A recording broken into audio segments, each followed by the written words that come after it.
So, welcome back sa ating pong channel, guys.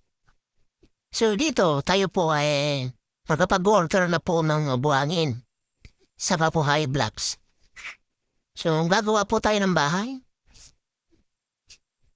So, ito na ho. Mahal po ngayon ng materyales.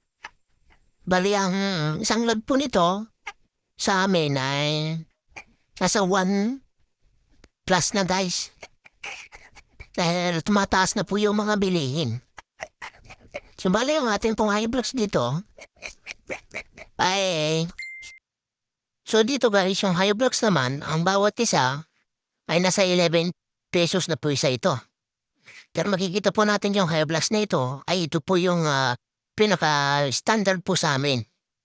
Ito yung maganda po kasi mano-mano po yung pagkagawa nito at yung high blocks na yan guys ay diretsong-diretso ho. So, napakaganda po itong high blocks na ito.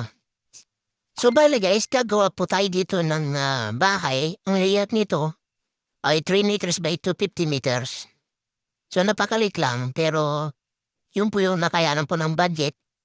Kaya yun po yung ating gagawin. So, ang tabayanan po natin guys, yung bahay natin pong gagawin. So, dito ay maganda po na ang bahay na maliit lang para ma-afford po natin yung budget natin. So, ang tabayan natin guys, yung bahay na ating pong gagawin. So, ang tabayan po natin yung update kung paano ba natin gagawin yung bahay.